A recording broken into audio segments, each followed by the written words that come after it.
আর সফলতার জন্য আল্লাহর উপর ভরসা খুবই জরুরি। আল্লাহ কোরআনে বলেন সূরা আল ইমরান অধ্যায় 3 আয়াত 160, যদি আল্লাহ চান কেউ পেছনে ফেলতে পারবে না, আর তিনি সাহায্য না করলে কে আছে এমন যে সাহায্য করবে? আর মুমিন লোকগণ কেবল আল্লাহর উপরে ভরসা করেন। আল্লাহ বলেন সূরা আনকাবুত অধ্যায় নম্বর 29 আয়াত নম্বর 69 যে যদি চেষ্টার সংগ্রাম করো আল্লাহ সুবহানাহু ওয়া তাআলার পথে তিনি পথ খুলে দেবেন।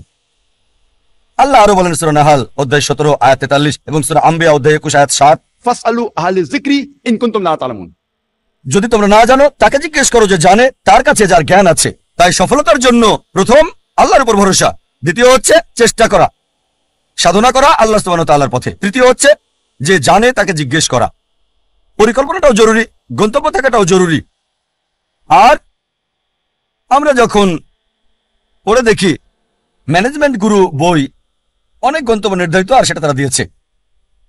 তবে আমার কাছে সেরা প্ল্যানিং, সবচেয়ে সেরা গন্তব্য হচ্ছে ইসলামিক, ISLAMIC, আই এটা দিয়ে ইসলামিক। আপনার গন্তব্য আল্লাহ সুবহানাহু ওয়া তাআলা এবং নবী মুহাম্মদ সাল্লাল্লাহু আলাইহি সাল্লামের শিক্ষা অনুযায়ী হতে হবে। আপনার গন্তব্য কোরআন এবং সর্বশেষ এবং চূড়ান্ত বার্তাবাহক নবী মুহাম্মদ সাল্লাল্লাহু আলাইহি সাল্লামের হাদিসের অনুযায়ী হতে হবে। এটা ইসলামিক হতে হবে। এক নম্বর। এস হচ্ছে লক্ষ্য নির্দিষ্ট হতে হবে, স্পেসিফিক হতে হবে, অস্পষ্ট হবে না। আরেকটা উদাহরণ দিচ্ছি। ধরেন একজন শিক্ষক ছাত্রদের ধনুবিদ্যা সম্পর্কে শিক্ষা দিচ্ছেন, আর ছাত্রদের বললেন, যারা তীর চালানো শিখছিল, গাছের ডগায় বসা একটা পাখিকে নিশানা করছিল। সবাই নিশানা করছে, শিক্ষক বললেন আমি না বললে কেউ তীর ছুড়বে না। প্রথম ছাত্রকে বললেন নিশানা করছো? সে বলল হ্যাঁ। তুমি কি দেখছো? সে বলল বন দেখছি, গাছ দেখছি, পাখিটাকেও দেখছি। দ্বিতীয় ছাত্রকে বললেন তুমি কি দেখছো?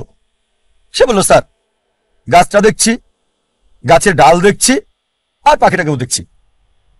তৃতীয় ছাত্রকে বললেন তুমি কি দেখছো? সেই ছাত্র বলল আমি শুধু গাছের ডাল দেখছি আর পাখির চোখ। চতুর্থ ছাত্রকে বললেন তুমি কি দেখছো? সেই ছাত্র বলল স্যার আমি শুধু চোখ দেখছি আর অন্য কিছুই দেখছি না। শিক্ষক বললেন এবার তীর ছুঁড়ে দাও, আর তীরটা পাখিটার চোখে গিয়ে লাগলো। আপনার লক্ষ্য স্পেসিফিক হতে হবে, নির্দিষ্ট হতে হবে। কোনো ভ্রমণকারীর মতো হলে হবে না, যার কোনো উদ্দেশ্য নেই। কুকুরটার মতো না যে গাড়ির পেছনে ছুটছে উদ্দেশ্য ছাড়া। তৃতীয় বিষয় এল দিয়ে বোঝাচ্ছে এটা লাভজনক হতে হবে। প্রথমত পরকালের জন্য লাভজনক হতে পারে আখিরাতে, আবার এটা আমাদের জন্য সমানভাবে লাভজনক হতে পারে এই পৃথিবীতেও, তবে গুরুত্ব হচ্ছে আখিরাত। আল্লাহ কোরআনে বলেন সূরা বাকারা অধ্যায় 2 আয়াত 201, রব্বানা আতিনা ফিদ দুনিয়া হাসানাতাও ওয়া ফিল আখিরাতি হাসানাতাও ওয়া কিনা আযাবান নার। হে আল্লাহ আমাদের কল্যাণ দাও দুনিয়া এবং আখিরাতের, আর দোজখের আগুন থেকে রক্ষা করো। সুতরাং লাভজনক হতে হবে, উপকার থাকতে হবে, প্রথমত পরকালের, তারপর এই দুনিয়া। তবে বেশি গুরুত্ব হচ্ছে আখিরাতের, তারপর দুনিয়ার। এমন যেন না হয় যে দুনিয়ার লাভ আখিরাতের লাভকে নষ্ট করে দেবে। চতুর্থ হচ্ছে এ দিয়ে তীক্ষ্ণ বোঝাবে, যথাযথ হতে হবে, সঠিক হতে হবে, লক্ষ্য সুতীক্ষ্ণ যথাযথ হবে। এম হচ্ছে পরিমাপ, লক্ষ্যটা পরিমাপযোগ্য হতে হবে। পরিমাপযোগ্য হতে হবে, নির্দিষ্ট হতে হবে। নির্দিষ্ট হওয়ার পর এর একটা সীমা থাকতে হবে। যেমন ধরেন একজন নির্মাতা বলল আমি পৃথিবীর সবচেয়ে উঁচু দালান তৈরি করতে চাই, লক্ষ্য নির্দিষ্ট, তবে সীমা নির্ধারণের জন্য সে জরিপ চালাবে পৃথিবীর সবচেয়ে উঁচু দালান কোনটি, আর সে জানলো বুর্জ আল খলিফা, এর উচ্চতা 828 মিটার, নির্দিষ্ট। এখন তার লক্ষ্য হচ্ছে তাকে এমন দালান বানাতে হবে যেটার উচ্চতা 828 মিটার চেয়ে বেশি। এটা হচ্ছে নির্দিষ্ট আর পরিমাপযোগ্য। যদি পরিমাপযোগ্য হয় মনিটর করা যাবে কতটুকু তৈরি করেছেন, আপনার লক্ষ্যের কতটুকু কাছে গেছেন আপনি। এরপর হচ্ছে নিয়ত। আমাদের প্রিয় নবী মুহাম্মদ সাল্লাল্লাহু আলাইহি ওয়াসাল্লাম বলেছেন, এটা আছে সহিহ বুখারীতে ভলিউম নাম্বার 1 অধ্যায় নাম্বার 1 বুক অফ ফেথ হাদিস নাম্বার 1, বুখারীর প্রথম হাদিস, ইন্নামাল আমালু বিন্নিয়াত। আপনার কর্ম বিবেচনা করা হবে নিয়তের উপর। আপনার নিয়তের উপর পুরস্কৃত হবেন। আপনার নিয়তটা যেন হয় আল্লাহ এবং রাসূলুল্লাহ সাল্লাল্লাহু আলাইহি সাল্লামের সন্তুষ্টির জন্য। বিখ্যাত হওয়া, জনপ্রিয় হওয়া কারো ইচ্ছা থাকা উচিত না। যদি বিখ্যাত হওয়া উদ্দেশ্য হয় তাহলে আপনার লক্ষ্যটা ভুল। যদি উদ্দেশ্য হয় সন্তুষ্টি অর্জন আল্লাহ আমাদের স্রষ্টা এবং রাসূলের, অবশ্যই আপনাকে আখিরাতে পুরস্কার দেওয়া হবে, আর ইনশাআল্লাহ আল্লাহ এই পৃথিবীতেও আপনাকে কল্যাণ দান করবেন। এটা ধারাবাহিকভাবে হতে হবে লক্ষ্য অর্জন পর্যন্ত। যদি লক্ষ্য অর্জনের সময় সীমিত হয় বা সীমিত না হয়, সবসময় ধারাবাহিক হতে হবে। যেমন ধরেন আপনার লক্ষ্য হচ্ছে রমজান মাসে অন্তত কোরআন পড়তে চান প্রতিদিন 1 পারা, তা আপনার টার্গেট আছে প্রতিদিন 1 পারা পড়বেন। এভাবে ধারাবাহিক প্রতিদিন রমজান মাসে কোরআনের 1 পারা করে আপনি পড়েন, রমজান শেষে পুরো কোরআন হবে শেষ অন্তত 1 বার। যদি সময় সীমিত না হয়, হয়তো বলতে পারেন আমি প্রতিদিন করে পড়তে চাই, একটা টার্গেট সেট করলেন, প্রতিদিন পড়বেন আধা পারা বা হতে পারে 1 পারা, এভাবে শুরু করলেন। যখন আপনি শুরু করলেন এই পড়াটা আধা পারা বা 1 পারা একদিনে, আর জীবনের শেষ দিন পর্যন্ত এভাবে ধারাবাহিক হলেন, আমাদের প্রিয় নবীজি মুহাম্মদ সাল্লাল্লাহু আলাইহি ওয়াসাল্লাম বলেছেন, এটা আছে সহিহ মুসলিম ভলিউম 1 বুক অফ সালাহ অধ্যায় 272 হাদিস নম্বর 1711। তিনি বলেছেন যে এক লোক নবীজির কাছে বলল, সবচেয়ে ভালো কাজ কোনটি যা আল্লাহ পছন্দ করেন? নবীজি বললেন, আল্লাহ সেই কাজ পছন্দ করেন যেটা ধারাবাহিকভাবে করা হয়, সেটা ছোট কাজ হলেও। একবারে অনেক কাজ করাচ্ছে ধারাবাহিকভাবে কম করাটা ভালো। তাই যে কাজটা নিয়মিত করা হয় সেই কাজটা একবারে অনেকগুলো কাজ করাচ্ছে বেশি ভালো। তাই লক্ষ্যটা হতে হবে ইসলামিক। প্রথমটা ইসলামিক, দ্বিতীয়টা সুনির্দিষ্ট প্রাসঙ্গিক, তৃতীয় লাভজনক কল্যাণকর, চতুর্থ তীক্ষ্ণ যথাযথ, পঞ্চম পরিমাপযোগ্য যা মনিটর করা যাবে, ষষ্ঠ হচ্ছে নিয়ত আল্লাহর সন্তুষ্টির জন্য হতে হবে, সপ্তম ধারাবাহিক হতে হবে। আরেকটা উদাহরণ দিচ্ছি, আমরা অনেকে উইলমা রুডলফের ইতিহাস জানি।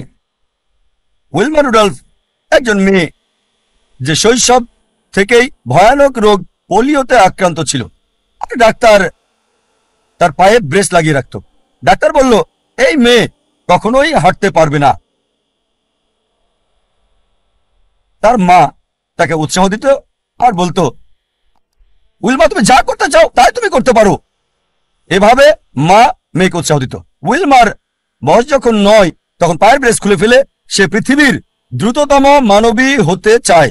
এটা ছিল তার ইচ্ছা, ছিল তার লক্ষ্য। 9 বছর বয়সে ব্রেস খুলে ফেলার পর 13 বছর বয়সে জীবনের প্রথমবারের মতো দৌড়ে অংশগ্রহণ করল সে, এবং পরাজিত, সবার শেষ অবস্থান। তবে তারপরও সে ধারাবাহিক চেষ্টা চালিয়ে যাচ্ছে, হেরে যাচ্ছে, আবার চেষ্টা করছে। একসময় অলিম্পিকে খেলার যোগ্যতা সে অর্জন করেছে। এটা বাস্তব গল্প, কোনো বানানো গল্প না, মনোরঞ্জনের গল্প না। যখন অলিম্পিকে খেলতে আসলো 1960 সালের অলিম্পিকে মহিলাদের 100 মিটার দৌড়ে সে প্রথম হয়েছিল, স্বর্ণপদক পেল। 200 মিটার দৌড়েও মহিলাদের মধ্যে স্বর্ণপদক পেল। সে 400 মিটার দৌড়েও স্বর্ণপদকটা জয় করে নিল। 100 গুণ 4 মহিলাদের মধ্যে 1960 সালের অলিম্পিকে সে 3টি সোনা জিতেছিল এবং ইতিহাস রচনা করেছিল। একজন প্যারালাইজড, একজন অচল মহিলা, পোলিও আক্রান্ত, সে পৃথিবীর দ্রুততম মানবী হলো 1960 সালের জন্য। আমরা দেখলাম যে উইলমা লক্ষ্য স্থির করেছে। আর যদি ম্যানেজমেন্ট গ্রুপ বই পড়েন, এই বিষয়গুলো তাতে আছে। স্মার্ট গোল বইয়ে আছে, বিস্তারিত আমি বলছি না। তবে চলুন দেখি সে কতটুকু মূল টার্গেট পূর্ণ করেছে ইসলামিক ভাবে। প্রথম হচ্ছে লক্ষ্যটাকে ইসলামিক ছিল, লক্ষ্যটাকে কোরআন সুন্নাহ অনুযায়ী ছিল। তার ব্যক্তিগত জীবন জানি না, তবে এটা জানি সে মুসলিম না। স্রষ্টার জন্য করেছিল কিনা সেটাও জানি না। দ্বিতীয় হচ্ছে লক্ষ্যটাকে নির্দিষ্ট, হ্যাঁ নির্দিষ্ট। সে পৃথিবীর দ্রুততম মানবী হতে চেয়েছে। এটা লাভজনক, কল্যাণকর, হ্যাঁ এই পৃথিবীর জন্য লাভজনক, সুনাম পেয়েছে, সম্মান পেয়েছে। তবে আখিরাতের ব্যাপারে আল্লাহ জানেন, আমি জানি না। আখিরাতে এই অলিম্পিক জয়ের সোনা কোনো কাজে আসবে কিনা। যদি না তা করা হয় আল্লাহ সুবহানাহু ওয়া তাআলার সন্তুষ্টির জন্য। এটা কি সুতীক্ষ্ণ এবং যথাযথ ছিল? হ্যাঁ ছিল। এটা পরিমাপযোগ্য ছিল কি? হ্যাঁ। সে জানতো কে বিশ্বের দ্রুততম মানবী। সময়টা হয়তো 9 সেকেন্ড, 10 সেকেন্ড বা 11 সেকেন্ড ছিল, পরিমাপযোগ্য ছিল। আর সে চর্চা করলো, লক্ষ্য অর্জন করলো। তারপর নিয়তটা কি ছিল? সুনাম অর্জন করা, অবশ্যই তা পেয়েছে। আল্লাহকে খুশি করা উদ্দেশ্য ছিল কিনা আমার সন্দেহ। তারপর ধারাবাহিকতা ছিল, হ্যাঁ ধারাবাহিক ছিল, নিয়মিত চর্চা করেছে, যদিও হেরেছে অনেকবার, জয় করলো পৃথিবীর দ্রুততম মানবী। আপনাদের আরেকটা উদাহরণ দিচ্ছি লক্ষ্য নির্ধারণের। ভিন্নতা দেখে একজন মানুষের উদাহরণটা বলছি আপনাদের। একজন মানুষ যার সম্বল ছিল সামান্য, কিন্তু তিনি লক্ষ্যের চূড়ায় পৌঁছেছেন। যে মানুষ, যে ব্যক্তিটি আমার জীবনকে বদলে দিয়েছেন, শরীরের ডাক্তার থেকে আত্মার ডাক্তার করেছেন, আমি নিশ্চিত আপনারা তাকে চেনেন। তিনি হচ্ছেন শেখ আহমেদ দিদাত। চলুন তার লক্ষ্য নির্ধারণ দেখি। শেখ আহমেদ দিদাত, যদি আপনারা তার জীবনী পড়েন তাহলে দেখবেন যে পড়ালেখা করেছেন 6ষ্ঠ শ্রেণী পর্যন্ত মাত্র। তার কারণ ছিল সাংসারিক অভাব, বাধ্য হয়ে পড়ালেখা ছেড়ে দেন তিনি। 6ষ্ঠ শ্রেণী পাশ করার পর লেখাপড়া ছাড়তে বাধ্য হলেন। সামান্য সম্বল নিয়ে নিজের দেশ ভারত জন্মস্থান ছেড়ে চলে গেলেন দক্ষিণ আফ্রিকায়। তিনি কাজ করতেন সেলসম্যানের, ফার্নিচারের দোকানে দোকানে ড্রাইভিংও করেছেন তিনি ইত্যাদি। আর দক্ষিণ আফ্রিকায় থাকাকালীন তিনি নিয়মিত খ্রিস্টান মিশনারিদের বিড়ম্বনার শিকার হতেন, যারা বলতো ইসলাম একটা অনুপযোগী ধর্ম, নির্দয় ধর্ম। তারা ইসলামকে আক্রমণ করত। আর যেহেতু হ্যারাসমেন্টের শিকার, তার মনে একটা ইচ্ছা আসলো, ইসলামের বিরুদ্ধে সব অভিযোগের আমি উত্তর দিতে চাই সেই সব খ্রিস্টান মিশনারিদের। এই খ্রিস্টান মিশনারিদের ইসলামের বিরুদ্ধে বলার উপযুক্ত জবাব দিতে চাই। চিন্তা করেন, 6ষ্ঠ শ্রেণী পর্যন্ত পড়া একজন মানুষ। তবে অবশ্যই আল্লাহর উপর ভরসা ছিল। তিনি চেষ্টা করেছেন। একটা বই তাকে বেশ নাড়া দিয়েছিল, ঘরের মধ্যে ময়লা জমে থাকা একটা বই। এই বইটা তাকে নাড়া দিয়েছে, যেটার নাম ইজারুল হক, সত্যের প্রকাশ, লেখক মাওলানা রহমতুল্লাহ কিরানবী। আর ওই বইয়ে লক্ষ্যের নির্দেশনা পান। এভাবে শুরু করেছিলেন আর 40 বছর ধরে সংগ্রাম করেছেন। তিনি চ্যালেঞ্জ করেছেন খ্রিস্টান ধর্মের রথী মহারথীদের। চিন্তা করেন, 6 পাস একজন মানুষ 40 বছর সংগ্রাম করেছেন, পৃথিবীর সেরা খ্রিস্টানদের সাথে চ্যালেঞ্জ করেছেন। এমন একটা ঘটনা 1986 সালে তিনি বিতর্ক করেছিলেন পাদ্রী জিমি সোয়াগার্টের সাথে। আর 80-র দশকে এই জেমি সোয়াগার্ট ছিল 1 নাম্বার সবচেয়ে ক্ষমতাধর, সবচেয়ে বিখ্যাত খ্রিস্টান টিভি বিতার্কিক। তার বিতর্কের কয়েক সপ্তাহ আগে শেখ দিদাতের এক ভক্ত বলল, শেখ আহমেদ দিদাত, আমি আপনার ভক্ত, আপনাকে একটা উপদেশ দিচ্ছি। এই জেমি সোয়াগার্টকে আমি চিনি, তার সম্পর্কে আমি জানি।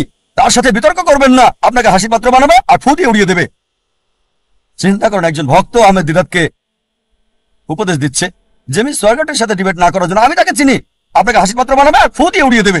যে লোক সবচেয়ে বিখ্যাত টিভি ব্যক্তিত্ব, টেলিভিশনের মালিক, যার বাজেট ছিল দৈনিক $1 মিলিয়নেরও বেশি সুনাম অক্ষুণ্ণ রাখার জন্য, আমাদের শেখ আহমেদ দিদাত, মাশাআল্লাহ। তার সাথে আল্লাহ ছিলেন। তিনি ইউএসএতে গেলেন, ওই খ্রিস্টান মিশনারির শহরে, সে যে দেশে খুবই বিখ্যাত। তিনি গেলেন, বিতর্ক করলেন, আর আলহামদুলিল্লাহ সুম্মা আলহামদুলিল্লাহ, আল্লাহর সাহায্যে তিনি টেবিলটাকে উল্টে দিলেন। চিন্তা করেন, একজন মানুষ সামান্য পুঁজি নিয়ে, স্কুলও পাস করেননি, গ্রাজুয়েশন তো দূরের কথা, চ্যালেঞ্জ করেছেন খ্রিস্টান সম্প্রদায়ের প্রধান নেতাদেরকে। তারপর থেকে তিনি সবচেয়ে বড় বাধা বিশ্ব খ্রিস্টান নেতাদের জন্য, খ্রিস্টান মিশনারিদের জন্য। একা একজন মানুষ শেখ আহমেদ দিদাত আল্লাহ সুবহানাহু ওয়া তাআলার সাহায্যে সমগ্র খ্রিস্টানদের চ্যালেঞ্জ করেছেন। একটা লক্ষ্য নির্ধারণ দেখি। 1 নম্বর হচ্ছে ইসলামিক। প্রথমে এটা কি ইসলামিক ছিল? কোরআন এবং সহিহ হাদিস মোতাবেক এটা কি আল্লাহ এবং রাসূলের জন্য ছিল? স্বাভাবিকভাবে হ্যাঁ ছিল। এ কারণেই তিনি লক্ষ্য অর্জন করেছিলেন। দ্বিতীয় হচ্ছে, এটা কি নির্দিষ্ট ছিল? হ্যাঁ, তার লক্ষ্য নির্দিষ্ট ছিল। আমি ইসলামের বিরুদ্ধে অভিযোগের উত্তর দিতে চাই, এটা ছিল নির্দিষ্ট। যথাযথ জবাব দিতে চাই। অমুসলিমদের মন থেকে ইসলাম সম্পর্কে ভুল ধারণাটা সরাতে চাই আমি। তৃতীয় বিষয় হচ্ছে, এটা কি লাভজনক ছিল, কল্যাণকর ছিল? তিনি আখিরাতের লাভ চেয়েছেন, আর ইনশাল্লাহ ইনশাল্লাহ আল্লাহ তাকে জান্নাত দেবেন ইনশাল্লাহ। কিন্তু আখিরাতের কল্যাণের পাশাপাশি দুনিয়াতেও সম্মান পেয়েছেন। দেখেন, 6ষ্ঠ শ্রেণী পাস একজন মানুষ 1986 সালে মুসলিম বিশ্বের নোবেল পেলেন মানবতার সেবায়, বাদশাহ ফয়সাল পুরস্কার তাকে দেওয়া হয়েছিল। 6ষ্ঠ শ্রেণী পাস লোক, তিনি পুরস্কারের জন্য করেননি, হয়তো পেয়েছেন $200 সেজন্য করেননি, পুরস্কারটা ছিল হয়তো স্বর্ণ সেজন্য করেননি। তিনি বলেছেন আল্লাহ এবং রাসূলের জন্য। আল্লাহ আখিরাতে পুরস্কার দেবেন, এই দুনিয়াতেও লাভজনক।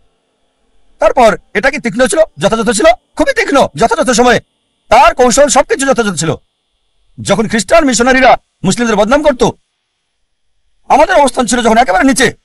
এই মানুষ শেখ আহমেদ দিদার হাজার হাজার তরুণকে অনুপ্রাণিত করেছিলেন, এবং আমাকেও। অন্তত আমরা মাথা উঁচু করে দাঁড়াতে পারি ভালোভাবে। তারপর এটা কি পরিমাপযোগ্য? হ্যাঁ। তিনি কি করলেন? খ্রিস্টান মিশনারিদের লেখা বইগুলো সংগ্রহ করলেন, যেগুলো ছিল ইসলামের বিরুদ্ধে লেখা, যেমন জন গিলক্রিস্ট, এইসব বই, জেমস ওগার্ট, আর সেগুলো উত্তর দিলেন। যখন তারা কোরআন এবং ইসলামকে আক্রমণ করত, তিনি জবাব দিতেন তাদের বাইবেল থেকে, কোরআনের আয়াতগুলো সেগুলোর উপরে প্রয়োগ করতেন আর ফলাফল পেতেন। পরিমাপযোগ্য। এরপর তার নিয়ত কি ছিল?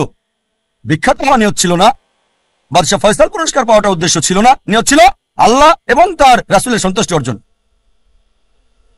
তারপর ধারাবাহিকতা ছিল। হ্যাঁ, ছিল।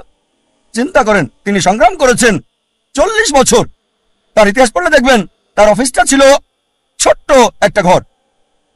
আর আমাদেরকে বলেছেন সাদা কালো 1000 পাম্পলেট ছাপানোর আগে তাদের মিটিং করতে হতো। চলো মিটিং করি, 1000 সাদা কালো পাম্পলেট আমরা ছাপাতে পারবো কিনা। মাশাআল্লাহ। ধারাবাহিক লক্ষ্যে পৌঁছার আগ পর্যন্ত সংগ্রাম করেছেন। উইলমার রুডলফ এবং শেখ আহমেদ দিদাতের মধ্যে যে পার্থক্য দেখি, তাহলে উইলমার রুডলফের দূরদর্শিতা ছিল না। এই পৃথিবীতে অনেক মূল্য, কিন্তু শেখ আহমেদ দিদাত ছিলেন দূরদর্শী। আর এটা ছিল আখিরাতের জন্য। ইনশাল্লাহ আল্লাহ তাকে পুরস্কার দেবেন আখিরাতে, দুনিয়াতেও তাকে পুরস্কার দিয়েছিলেন।